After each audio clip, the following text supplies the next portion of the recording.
Hey, this is Mark Taylor, editor of Christian Standard Magazine and publisher of Christian Standard Media, interviewing some of the folks who are making the 2016 NACC happen. And we've got with us today Dudley Rutherford, who preached a wonderful message this morning. Dudley, thanks for taking time to come talk to us. Thank you, Mark. Dudley preached about Nicodemus and about the need for spiritual rebirth. And there were lots of different ways to apply that to our own lives. It was a great message. So you folks that can go get the tape, you ought to get it and let your preacher go on vacation some Sunday and just play it. Why not? So, you can hardly preach at this convention this week, the week after so much racial tension, grief, death in Dallas and in other places the last week, without alluding to that. Yes. But I think this is especially raw for you because you've thought about this whole issue so much for so many years. I remember serving with you on the executive committee whenever you were president years ago, and we were talking about it then, trying to get our brotherhood and the convention to be more diverse. How long has Dream of Destiny been going? I should have looked that up. I don't know the exact time on that, but it's been 8-9 years, somewhere in there, we've been meeting. And one of the things and Dream of Destiny is its purpose. I'll let you explain its purpose instead of me explaining it. Well, it actually came from a photograph that I saw one day of Dr. Martin Luther King at the mall in Washington when he made his famous speech. And I was looking at the audience, and there were a lot of white people in the crowd that day. And I don't know why, I just grew up assumed everyone that was marching that day was African American, but there were a lot of white folks there. And he actually, in the speech, I decided to read the speech. I'd never read the speech. You'd heard parts of it through the news media. I said, you know what, I'm going to actually read what he said. And in the very dead middle of that speech, and I even ask African Americans this and they don't remember, but he said, he addresses the white people in the audience that day. And he says these words, the reason they are here, he says that the reason the whites are here is because they realize that their destiny is linked to our destiny. And of course the name of that speech is I Have a Dream, and so I renamed the speech to We Have a Dream, and it's just an initiative to try to help our churches and our colleges become more intentional in our diversity. So in these 8-10 years that you've been working on that in an organized way, are we making progress? Brother, we're making a little bit of progress, not a lot, but it's interesting. I still, just in recent months, I'll have people who will call me and go, Dudley, we've been listening to you. It doesn't even make sense to us. We're going to try it. We're going to go hire our first African American worship leader. And then when I talk to them later, they go, we cannot believe the difference it has made. Just with our church, the spirit of the church, and of course, the diversity factor. I mean, you think about this, a lot of our churches are in Cincinnati, St. Louis, Indianapolis. There's a high population of African Americans in these cities, and yet our churches are primarily one distinct race. And you're really cutting off your own arm as far as I'm only going to reach the whites in my city. Well, there's a whole part of your city then that you're not going after, you're not going to try to reach with the gospel. But those churches would say we're open to them. We're open to them. That's what those churches would say. Yeah, but when you walk into a church and all you see on the stage and on the staff and in the bulletin, everybody's white, you just kind of feel like you're not welcome. You can say they're welcome, but they don't feel welcome when they walk in and they don't see anyone of their color representative on that stage. And that's what I say, just diversify your stage, just the stage. And I don't care who walks in, they'll go, hey, I must be welcome here. It doesn't take them an hour to figure it out, it's the first impression. And that's not the last step, but it is certainly a good first step. It's a good place to begin. Yeah. Good place to begin. Yeah. So your church, Shepherd Church here, close to LA, has been described as the most racially diverse church in greater LA. How has that happened? More than just hiring a black worship leader. No, but it's intentionality. That's all it is. You see, I live in LA, and people think if you're in LA that your church is just naturally diverse. It's not true. Literally across the street from my church, I could throw a rock and hit that church, It's all one race meeting in that building. Down the street, there's a mega church. It's all primarily one race. You have to get up every day with your staff and the people who are in charge of the stage and who's doing the bulletin, and let them know everything we do here, we need to be diverse. We need people of color in all places. And what happens is, in my valley, for example, there's 2 million people in that valley. The African American population in that valley is less than 3%. It's not a high population area of African Americans, but if you came to my church, you'd think the church was 30% African American. Now, how does that make sense? How can we be 30% in church? There's only 3% in the valley. And the answer is, I got the whole 3% coming.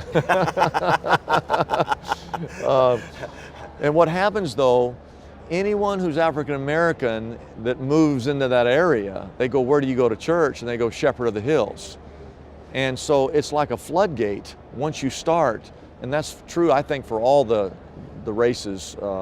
And now you're so used to it. If you ever go to a church, it's all one race. You don't even, there's something wrong with this, because that's what heaven's going to be like. There's going to be people from every tribe, every tongue, every language.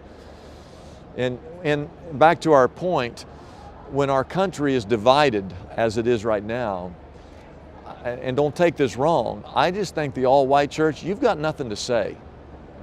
In fact, you might even be part of the problem, even though you don't think you are. But our church, we have the voice of that community. I'm able to stand and say, all people matter, and it's not just words. They know that we are sincere about this because of our intentionality in reaching. And I mean to tell you, on every row, there's a Latino, there's an Asian, there's an African American, there's a Caucasian. It's on every row. So when we came together and held hands as a symbol of solidarity, it was a picture for the rest of our country to see.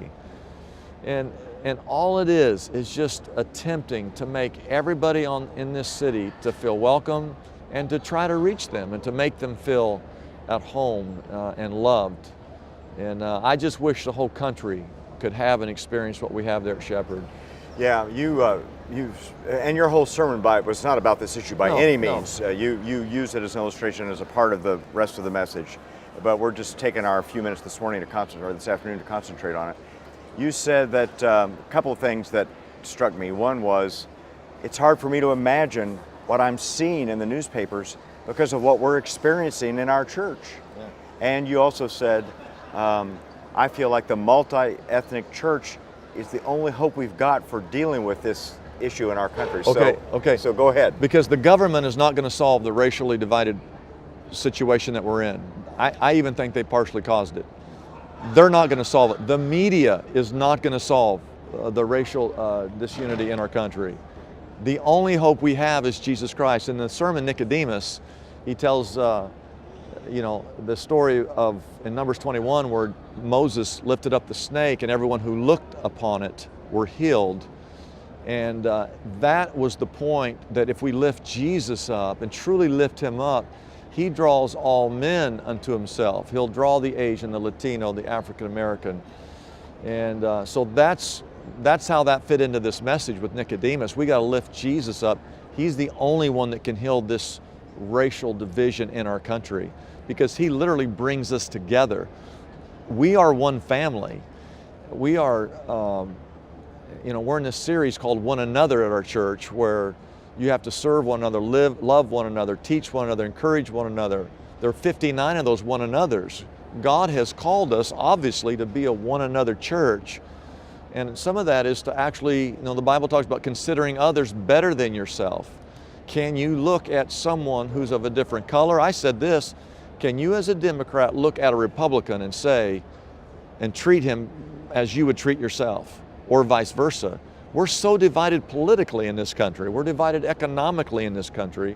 Certainly morally we're divided. So there has to be that common denominator of Jesus Christ. And I do think he breaks down the walls that divide. That's why he came.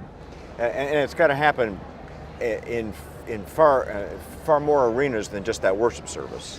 Correct. But you got to get people to talking my to each argument, other. the church is the last entity that's lacking.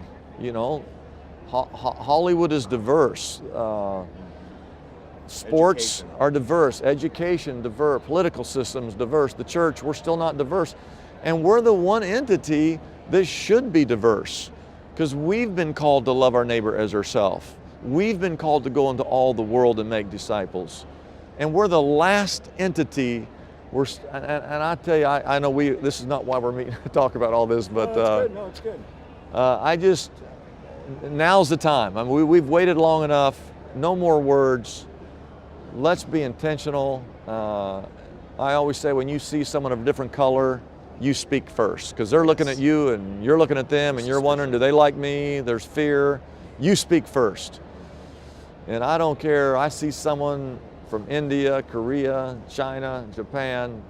I try to speak first, and man, the walls just come down. And the thing is, we are at this crisis point in our country, and all these other entities, initiatives, strategies that you alluded to are obviously not working. No. And I just think we're the ones. It's us, it's Christians. It's our calling. God put us on here to reach our neighbor.